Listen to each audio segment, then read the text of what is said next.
आप देख रहे हैं हिंदुस्तान के नंबर 1 चैनल के नंबर 1 शो कच्चा चिट्ठा को। आपके साथ मैं हूं सबीना कामंग देशमुख।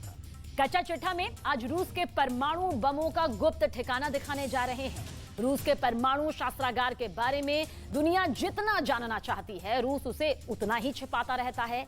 दुनिया भर की खुफिया एजेंसियों की नजर रूस के परमाणु ठिकानों पर है और रूस है जो अपने परमाणु तहखानों का पता 7 तालों में बंद रखता है। लेकिन अमेरिका की खुफिया एजेंसियों को रूस के कुछ गुप्त ठिकानों का पूरा पता यहां पर मिल चुका है और इसमें युद्ध का न्यूक्लियर कोड 2023 मिला है। यह स्पेशल रिपोर्ट आप बेहद गौर से देखिए।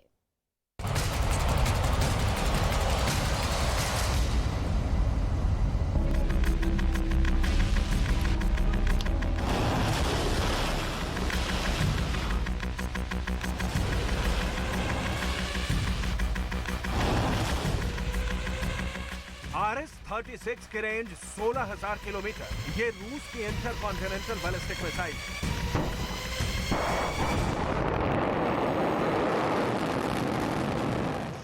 रूस की RS-24 years missile range 10,500 kilometre.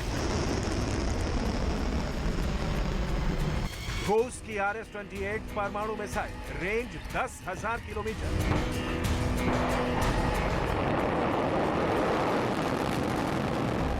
Topol intercontinental ballistic missile range 11,000 kilometre.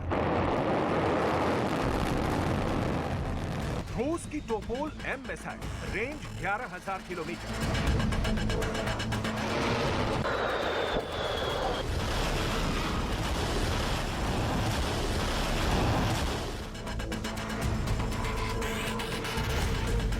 रूस के इस मिसाइल जखीरे के बारे में बताने की बहुत बड़ी वजह है। यूक्रेन युद्ध के बीच रूस के रक्षा मंत्री सर्गेई शोइगु ने बहुत बड़ा बयान दिया है। सर्गेई शोइगु का बयान 2023 में रूस के परमाणु प्लान को लेकर है।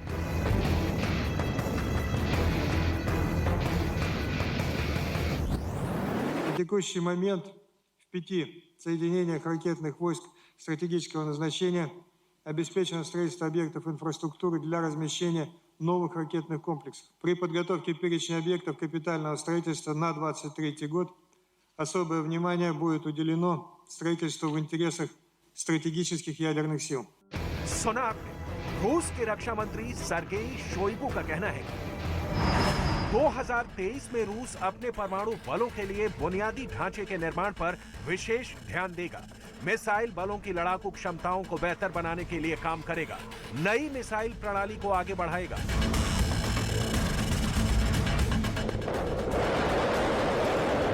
सर्गेई शोइगु के बयान की पूरी दुनिया में चर्चा है। रूस के पास दुनिया भर में सबसे अधिक परमाणु हथियार है। रूस के पास दुनिया का सबसे बड़ा और सबसे विध्वंसक परमाणु बम है। बावजूद इसके 2023 में रूस का सबसे अधिक जोर अपने न्यूक्लियर प्रोग्राम पर रहने वाला है। रूस का जोर न्यूक्लियर फोर्स की बुनियादी ढांचे को और बड़ा बनाने पर रहने वाला है।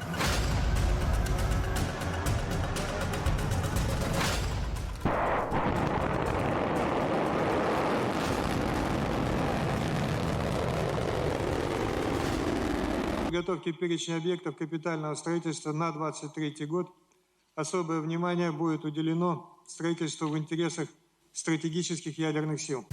रूस के परमाणु शस्त्रागार के बारे में दुनिया जितना जानना चाहती है, रूस उसे उतना ही छिपाता रहा है। दुनिया भर के खुफिया एजेंसियों की नजर रूस के परमाणु ठिकानों पर रहती है, लेकिन रूस है जो अपने परमाणु तहखानों का पता 7 तालों में बंद रखता है। लेकिन दुनिया के खुफिया एजेंसियों को रूस के कुछ गुप्त परमाणु ठिकानों का पूरा पता मिल चुका है। रूस का परमाणु तहखाना नंबर 1, रूस का परमाणु तहखाना नंबर 2, रूस का परमाणु तहखाना नंबर 3, रूस का परमाणु तहखाना नंबर 4, रूस का परमाणु तहखाना नंबर 5, रूस का परमाणु तहखाना नंबर 6, रूस का परमाणु तहखाना नंबर 7, रूस का परमाणु तहखाना नंबर 8, रूस का परमाणु तहखाना नंबर 9। ये ऐसे परमाणु गोदाम हैं जहां रूस ने अपने तमाम परमाणु बम छिपा रखे हैं।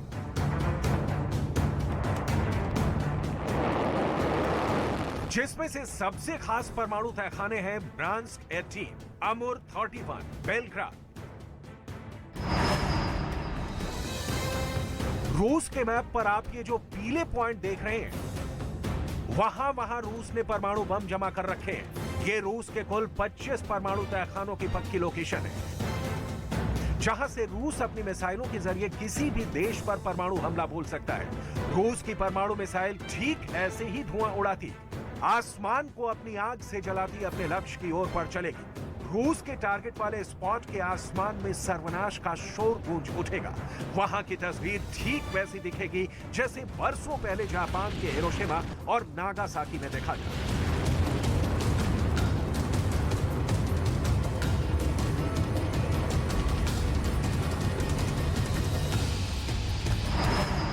सीप्री की रिपोर्ट के मुताबिक साल 2016 में रूस ने परमाणु हथियारों पर 1080 करोड़ डॉलर खर्चा किया था, जो साल 2020 में कम होकर 800 करोड़ डॉलर पर पहुंच गया था। लेकिन अब 2023 में रूस एक बार फिर परमाणु हथियारों पर खर्च बढ़ाने जा रहा है। सीप्री का दावा है कि रूस ने साल 2011 से 20 तक के परमाणु रणनीति को ऐसे वक्त में तय किया था जब रूस के हालात बहुत अच्छे नहीं थे। उस वक्त रूस नए हथियारों को हासिल करने में असमर्थ था, लेकिन अब हालात काफी हद तक बदल गए हैं। रूस ने अपने न्यूक्लियर फोर्स को बड़े पैमाने पर मॉडर्नाइज किया है।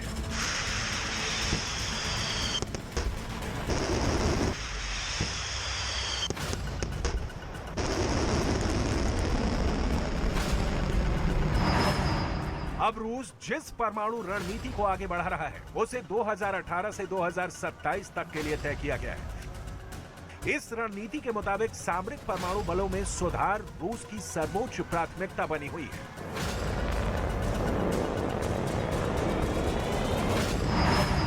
स्टेटिस्टा रिसर्च डिपार्टमेंट की रिपोर्ट बताती है कि 2020 में अमेरिका ने परमाणु हथियारों पर लगभग 3,740 करोड़ डॉलर खर्च किए थे, जो दुनिया के किसी भी देश से अधिक है।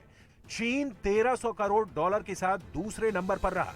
वहीं रूस ने 2020 में 800 करोड़ डॉलर ही परमाणु हथियारों पर खर्च किए थे। 3, 2, 1,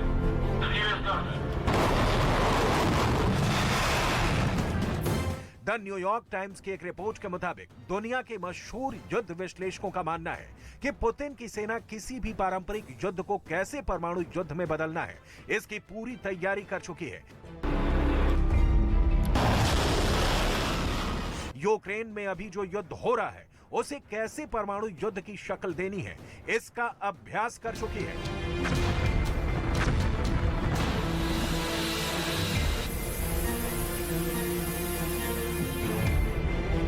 पुतिन की सेना दुनिया को दिखा चुकी है धरती से रूस कैसे परमाणु हमला कर सकता है, हवा में रूस के न्यूक्लियर बॉम्बर कैसे परमाणु बम गिराएंगे।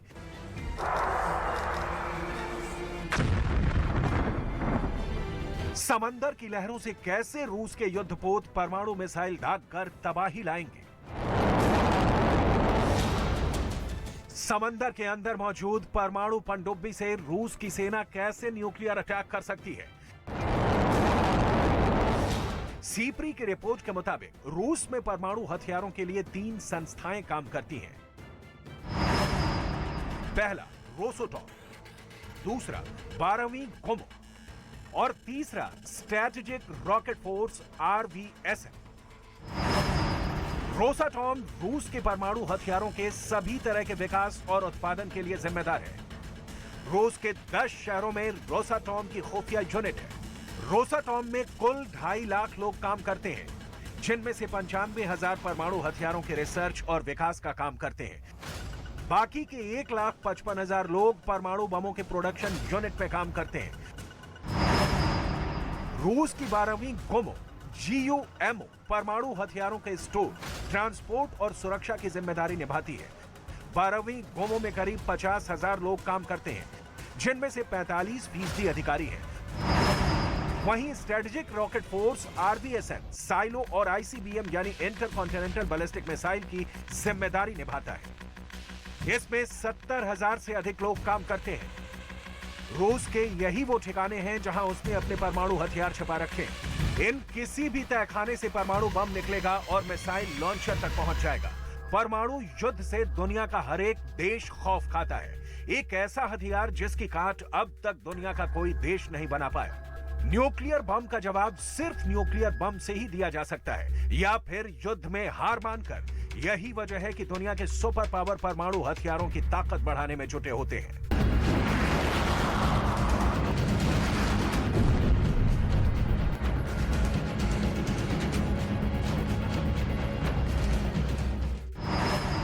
रूस ने अपना पहला परमाणु परीक्षण 29 अगस्त 1949 को किया था।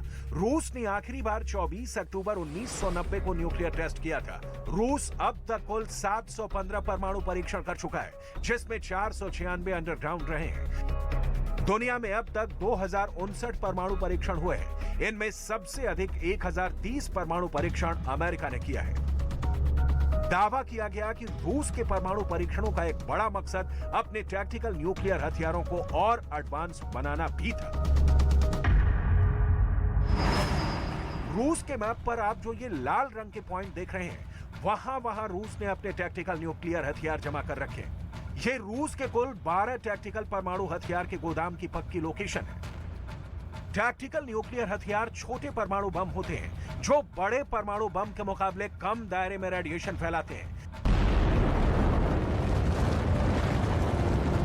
लेकिन एक सच ये भी है कि टैक्टिकल न्यूक्लियर बम जहां गिरेगा वहां विध्वंस बड़े परमाणु बम की तरह ही करेगा। ठीक वैसी ही आग बरसेगी, ठीक वैसे ही रेडिएशन फैलेगा, लेकिन बड़े परमाणु बम के मुकाबले टैक्टिकल न्यूक्लियर बम की रेंज कम होगी। रूस के पास करीब 2000 टैक्टिकल न्यूक्लियर बम है। सबसे छोटे टैक्टिकल न्यूक्लियर बम की क्षमता 1 किलोटन या उससे भी कम है, जो 1000 टन विस्फोटक टीएनटी के बराबर तबाही लाएगा।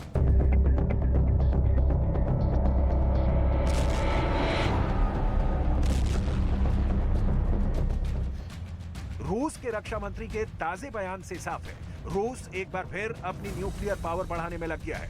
परमाणु बम ऐसे बम होते हैं जो न्यूक्लियर रिएक्शन की वजह से बहुत बड़े धमाके कर सकते हैं। ये बम न्यूक्लियर फ्यूजन यानी नाभिकीय संलयन या फिर न्यूक्लियर फिजन यानी नाभिकीय विखंडन के फॉर्मूले पर काम करते हैं, जो विस्फोट के बाद बड़ी तबाही लाते हैं।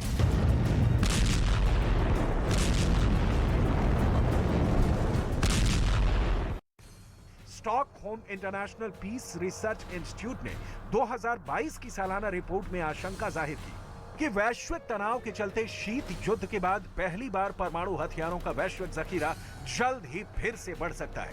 परमाणु बम को बनाने की शुरुआत सबसे पहले अमेरिका ने सेकेंड वर्ल्ड वॉर के दौरान की। अमेरिका ने साल 1942 में परमाणु हथियार बनाने के लिए मैनहट्टन परियोजना की शुरुआत की थी, जिसमें तब $2 अरब का खर्च आया था, जो आज की तारीख में 2 लाख करोड़ भारतीय रुपए के बराबर है। फिर रूस, ब्रिटेन और फ्रांस जैसे देश एटॉमिक होड़ में शामिल हो गए। अगर दुनिया के परमाणु बमों की तादाद को ग्राफ के जरिए समझने की कोशिश करें, तो साल 1945 में 2 एटम बम से बढ़कर साल 1985 में कोल्ड वॉर के आखिरी दौर में पूरी दुनिया में परमाणु हथियारों का जखीरा टॉप पर था। उस वक्त एटम बमों की तादाद 66,449 तक पहुंच गई थी। Bulletin on the atomic scientist द्वारा बनाए गए डेटा से पता चलता है कि 1986 के बाद से एटम बम कम होते गए हैं। फेडरेशन ऑफ अमेरिकन साइंटिस्ट के मुताबिक 1990 के दशक की तुलना में हाल के दिनों में परमाणु हथियारों को नष्ट करने की रफ्तार में कमी तो जरूर आई है, लेकिन एक अनुमान के मुताबिक दुनिया में अभी भी तकरीबन 13,900 परमाणु बम मौजूद हैं। शीत युद्ध के बाद परमाणु हथियारों के जखीरे में कमी तो आई है, लेकिन आज भी दुनिया के कई देशों के पास हजारों की संख्या में परमाणु हथियार मौजूद हैं। एफएस यानी फेडरेशन ऑफ अमेरिकन साइंटिस्ट के मुताबिक 3,600 एटमी हथियार मिसाइलों पर लगाए गए हैं और ये सैन्य बलों के नियंत्रण में है। इनमें से करीब 1,800 हथियार हाई अलर्ट मोड में हैं और शॉर्ट नोटिस पर हमले के लिए तैयार रहते हैं। रूस ने 1,600 हथियार मिसाइल पर तैनात कर रखे हैं। अमेरिका ने भी इतनी ही संख्या में हथियारों को तैनात कर रखा है। फ्रांस ने 280 और ब्रिटेन ने 120 परमाणु हथियार तैनात कर रखे हैं। रूस के ताजे बयान से साफ है, 2023 में रूस का सबसे अधिक जोर अपने न्यूक्लियर प्रोग्राम पर रहने वाला है। रूस का जोर न्यूक्लियर फोर्स के बुनियादी ढांचे को और बड़ा बनाने पर रहने वाला है, ताकि दुनिया को अपने परमाणु बमों का खौफ दिखाकर डराया जा सके।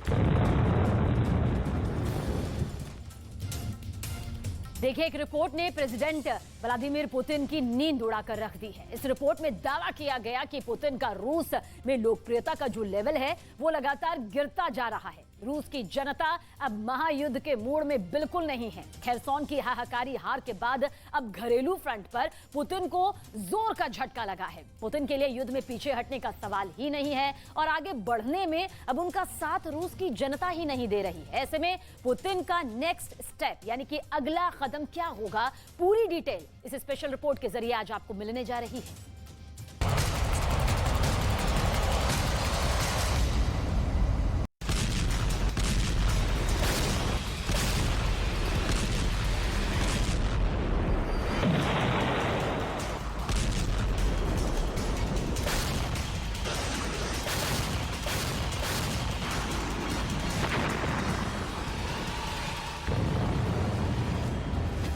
यूक्रेन की जलती जमीन से उठने वाले काले धुएं ने क्रेमलिन के दरवाजों की कुंडी से कमान छीन ली। कीव से आती मिसाइल वाली गंध ने मॉस्को का मिजाज बदल दिया है। खेरसॉन की हार के बाद रूस की जनता क्या सोचती है, पुतिन के युद्ध के फैसले को रूस की जनता कैसे देखती है, और सबसे बड़ा सवाल ये कि 10 महीने लंबे चले जा रहे युद्ध को लेकर रूस की जनता क्या सोचती है।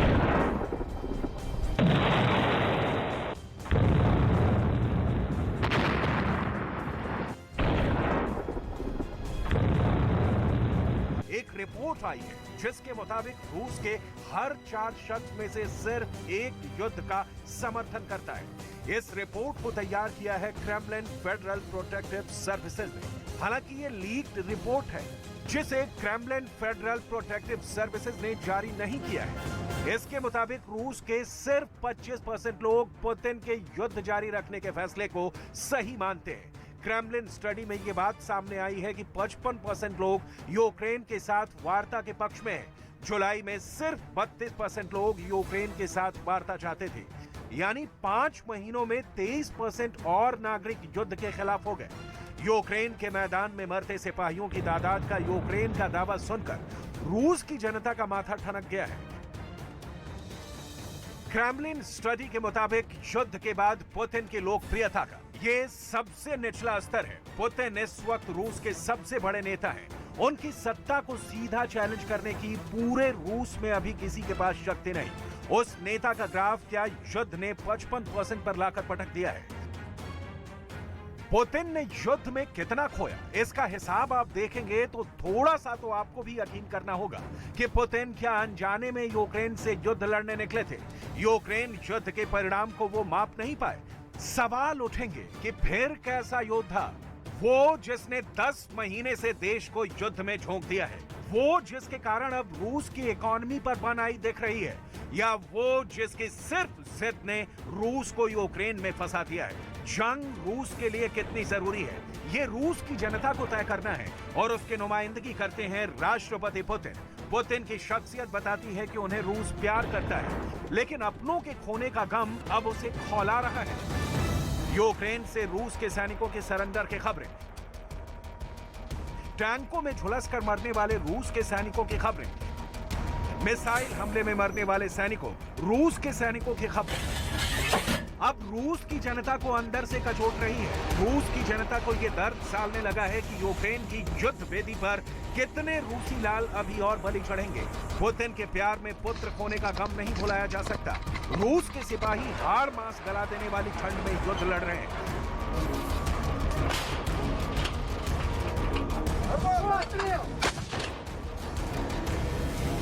कई रिपोर्ट्स आ चुकी हैं कि रूस को इन सैनिकों के साजो सामान की सख्त कमी है। नतीजा है कि रूस के सिपाही यूक्रेन में जान गंवा रहे हैं। यूक्रेन ने ताजा दावा किया है कि हमने रूस को अब तक कितना नुकसान पहुंचाया है। 90,000 रूस के सैनिकों के मारने का दावा। यूक्रेन ने दावा किया है कि पिछले 24 घंटे में उसने 500 रूसी फौज को मौत के घाट उतार दिया है। 4,429 vehicle and fuel tank, 2,914 tank, 1,902 artillery system, 280 planes, 261 helicopters, 531 cruise missile, 210 anti aircraft system, 1,561 UAV, 350 MLRS, 163 special equipment, अब तक पुतिन खो चुके हैं। हालांकि ये यूक्रेन के दावे हैं जिनकी सच्चाई की पैमाइश ज़ेलेंस्की की है। रूस अपने सिर्फ 6000 सैनिकों के मारे जाने की पुष्टि करता है। युद्ध में कितने रूस के सैनिक मारे गए इसका मुकम्मल हिसाब किताब किसी के पास नहीं है, लेकिन रूस ने जितने सैनिकों को मोर्चे पर भेजा है उसकी रिपोर्ट तो क्लियर है। रूस ने युद्ध की शुरुआत में करीब 2 लाख सैनिकों को स्पेशल ऑपरेशन के तहत एंगेज किया था। इसके साथ 3 लाख सैनिकों की भर्ती सिर्फ यूक्रेन युद्ध में लड़ने के नाम पर हुई। मतलब दोनों मिलाकर करीब 5 लाख रूस के सैनिकों ने यूक्रेन कूच किया, जिसमें अब तक यूक्रेन के दावे के मुताबिक 90,000 मारे जा चुके हैं। यानी इस वक्त कम से कम 4 लाख के आसपास की रूस की सेना यूक्रेन से सीधा संग्राम लड़ रही है। और नतीजा है कि नीप्रो नदी के पास जहां रूस के सैनिक जमे हुए थे, यूक्रेन ने जबरदस्त गोलाबारी की है।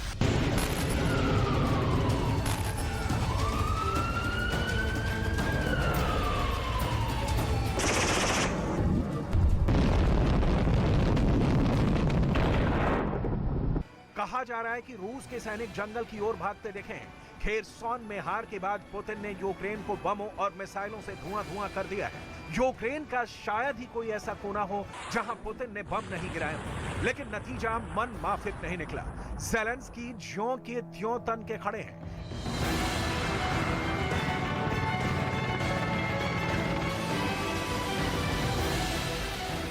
ज़ेलेंस्की के एक सीनियर एडवाइजर ने दावा किया कि यूक्रेन ने अब तक करीब 13,000 सैनिकों को खोया है। यूक्रेन के दावे के 90,000 रूस के सैनिक प्लस 13,000 यूक्रेन के सैनिकों को मिला दें तो युद्ध अब तक 1,03,000 सैनिकों को लील गया है।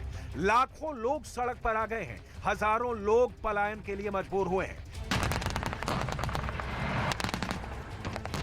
पुतिन ने जब 3 लाख सैनिकों की भर्ती का ऐलान किया था, तभी रूस के कई लोग देश के बॉर्डर पर पहुंच गए थे। उनका कहना था कि यूक्रेन युद्ध में सिपाही बनकर ज़ेलेंस्की के देश नहीं जाना चाहते। ये सीधा पुतिन के युद्ध के फैसले पर सवाल था। सवाल की ये चिंगारी अब और सुलगती दिख रही है, क्योंकि युद्ध घंटे, दिनों, महीनों में नहीं, अब सालों में तब्दील होता दिख रहा है। और उस पर तुर्रा ये कि युद्ध में रूस ही हार रहा है। जाहिर है पुतिन की लोकप्रियता में गिरावट की यही सबसे बड़ी वजह है। युद्ध के औचित्य पर रूस का एक वर्ग बहुत पहले से सवाल खड़े कर रहा है और पुतिन की वॉर पॉलिसी को गलत ठहरा रहा है। लेकिन पुतिन को खुलकर चैलेंज करने की रूस के किसी भी नेता के पास ताकत नहीं। लिहाजा अब जनता ही अपना मूड प्रत्यक्ष बता रही है कि हमें और युद्ध नहीं चाहिए। पुतिन के लिए उनकी जनता ने क्रेमलिन स्टडी की माने तो लाउड एंड क्लियर मैसेज दिया है कि नो मोर वॉर। लेकिन पुतिन के लिए नो मोर वॉर बहुत मुश्किल भरा फैसला होगा। ऐसा फैसला जिसके परिणाम रूस की शक्ति को सीधा चैलेंज करेंगे। दुनिया सीधा मानकर चलेगी कि नाटो के सामने पुतिन ने सरेंडर कर दिया। बाइडेन के आगे पुतिन झुक गए। ज़ेलेंस्की ने पुतिन को पराजित कर दिया। रूस की सेना की शक्ति पर भी सवाल उठेंगे, रूस के पूरे सामर्थ्य पर भी सवाल उठेंगे। और सबसे बड़ा सवाल जो उठेगा वो ये कि क्या पुतिन की ताकत कम पड़ गई है।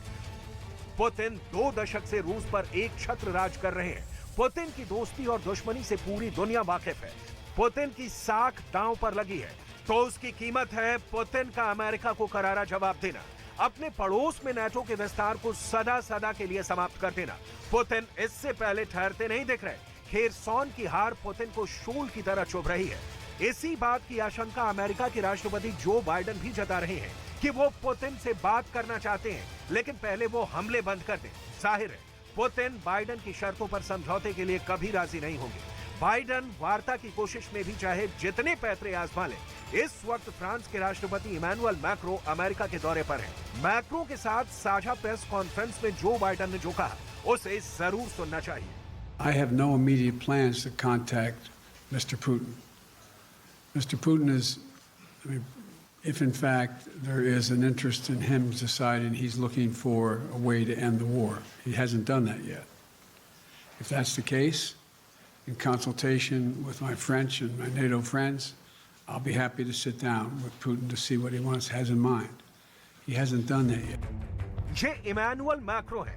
जिन्हें क्राइमिया वाले कर्च ब्रिज के उड़ने के बाद पुतिन से फोन पर सीधे धमकी दी थी कि वो सीमित संख्या में परमाणु बम का इस्तेमाल कर सकते हैं। नाटो देशों में से फ्रांस इकलौता देश है जो यूक्रेन को मदद कर रहा है। बावजूद इसके पुतिन उसके राष्ट्रपति से फोन पर बात करते हैं, लेकिन मैक्रो बाइडेन के साथ खड़े हैं। बाइडेन यूक्रेन के साथ, लिहाजा पुतिन और जेलेंस्की के बीच वार्ता की कोई गुंजाइश फिलहाल तो नहीं देखती। ये बात बाइडेन के बोल में भी सुनाई पड़ती है। Look, there's one way for this war to end, the rational way. Putin to pull out of Ukraine, number one. But it appears he's not going to do that.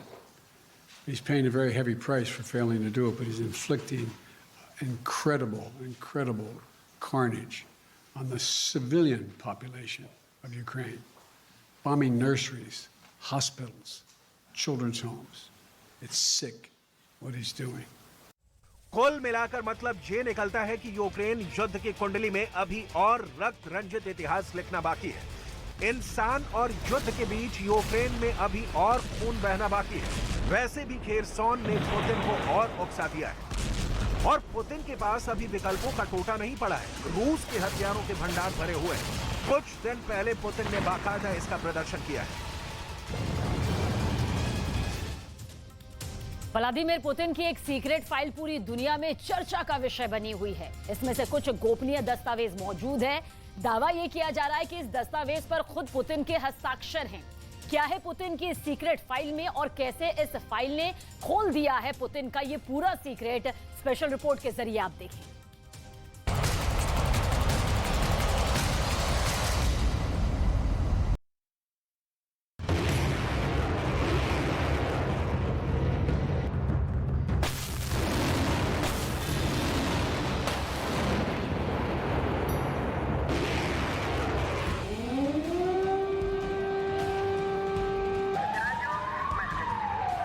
पूरी दुनिया की निगाहें पिछले 9 महीने से कीव पर लगी हुई हैं।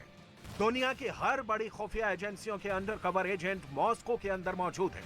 पुतिन की हर गतिविधि और हर फैसले की सूचना लेने की कोशिश में CIA भी लगी हुई है। और इस बीच एक बहुत बड़ा खुलासा किया है ब्रिटेन के खुफिया एजेंसियों ने। दावा है कि ब्रिटेन की एक एजेंसी के हाथ एक ऐसा दस्तावेज लगा है जो रूसी भाषा में है और जिस पर पुतिन के हस्ताक्षर भी है। जबरदस्त जंग के बीच इस दस्तावेज से ऐसा खुलासा हुआ है कि वॉशिंगटन से लंदन तक हड़कंप मच गया है। दावा किया जा रहा है कि एक ऐसी फाइल लीक हो गई है जिसमें पुतिन की पूरी खुफिया प्लानिंग दर्ज थी। आखिर यूक्रेन युद्ध से जुड़ी पुतिन की ये क्या खुफिया प्लानिंग है कि लोग हैरान हैं। सिलसिलेवार तरीके से हर महत्वपूर्ण बात अब आपको बताने वाले हैं।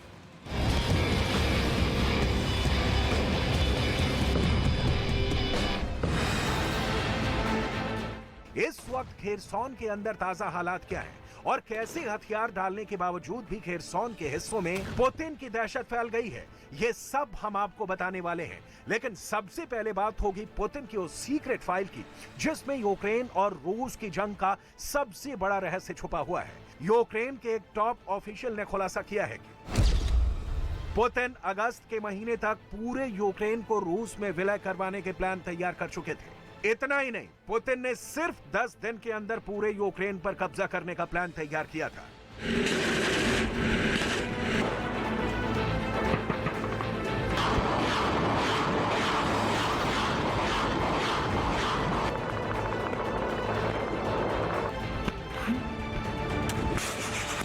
यह पुतिन का वो मेगा प्रोजेक्ट था जिसकी जानकारी पुतिन के बेहद खास लोगों को भी नहीं थी। पुतिन कब हमला करने वाले हैं, किस तारीख को कीव में पहली मिसाइल फटने वाली है, यह जानकारी भी किसी को नहीं दी गई थी।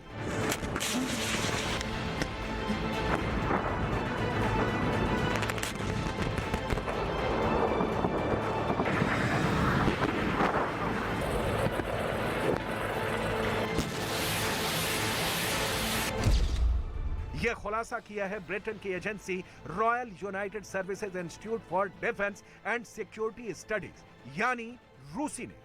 रूसी के मुताबिक पुतिन की सरकार में बहुत कम अधिकारियों को ही यूक्रेन पर हमले के फैसले की जानकारी थी।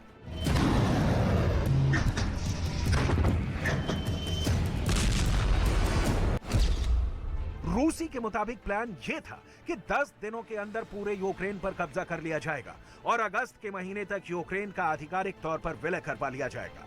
इस दस्तावेज में पुतिन ने मार्च, अप्रैल, मई, जून, जुलाई और अगस्त यानी कि 6 महीने की पूरी प्लानिंग दर्ज की थी। रूसी के मुताबिक प्लानिंग इतनी सीक्रेट थी कि रूस की सेना के सीनियर ऑफिसर्स को भी कुछ नहीं बताया गया था। कई सैन्य अधिकारी तो ऐसे थे जिनको हमले के कुछ घंटे पहले बताया गया कि हमला करना है।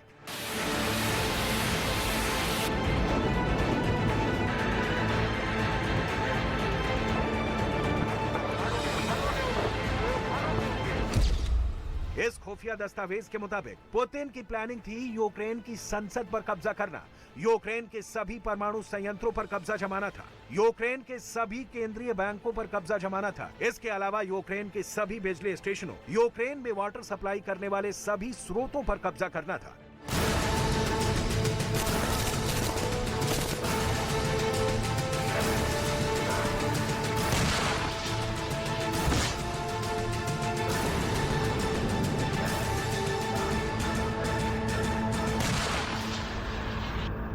इन दस्तावेजों के मुताबिक पुतिन का अनुमान यह था कि जब रूस की सेनाओं का हमला होगा तब या तो ज़ेलेंस्की की सरकार के अधिकारी यूक्रेन छोड़कर भाग जाएंगे या फिर वो रूस की सेनाओं के जबरदस्त हमले के बीच पकड़े और गिरफ्तार कर लिए जाएंगे।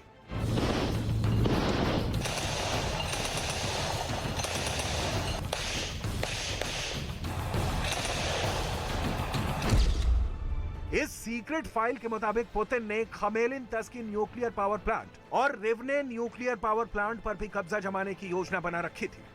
यही नहीं, इन दोनों परमाणु संयंत्रों पर कब्जा करने के लिए पुतिन का प्लान था कि हमले के लिए बेलारूस की जमीन चुनी जाएगी। बेलारूस को भी इसके लिए पहले से ही तैयार कर लिया गया था। बेलारूस इन दोनों पावर प्लांट्स पर हमला करने के लिए अपना बेस देने का वादा भी कर चुका था। सारी बातें तय हो चुकी थी, लेकिन कीव में ही रूस की फौज को मुंह की खानी पड़ी और सारा प्लान धरा का धरा रह गया।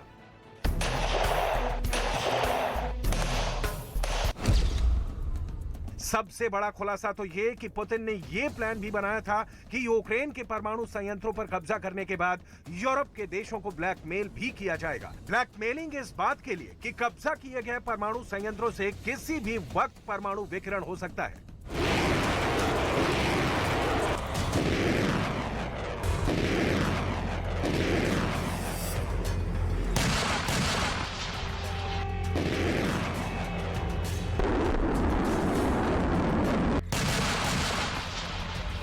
इसी डॉक्यूमेंट में यह भी खुलासा हुआ है कि पुतिन का फैसला था कि यूक्रेन के रेलवे स्टेशन और रेल की पटरियों पर रूस हमला नहीं करेगा, क्योंकि रेलवे के जरिए ही पुतिन ने पूरे यूक्रेन पर कब्जे का प्लान तैयार किया था। लेकिन जब रूस की आर्मी ने देखा कि उसका प्लान यूक्रेन ने चौपट कर दिया है, तो रूस की आर्मी ने यूक्रेन के रेलवे स्टेशनों पर भी जबरदस्त हमले शुरू कर दिए थे। पुतिन ने अपने पूरे अटैक प्लान में ज़ेलेंस्की से बड़ा खतरा ज़ेलेंस्की के अधिकारियों को माना था। दरअसल पुतिन को यह लगा कि ज़ेलेंस्की पहले ही हमले में डरकर यूक्रेन से भाग जाएंगे और इसके बाद रूस के पास ज़ेलेंस्की के वफादार अधिकारियों को ठिकाने लगाने का ही जिम्मा होगा। ज़ेलेंस्की के समर्थकों और विद्रोह को दबाने के लिए पुतिन ने एक खास प्लान तैयार किया था।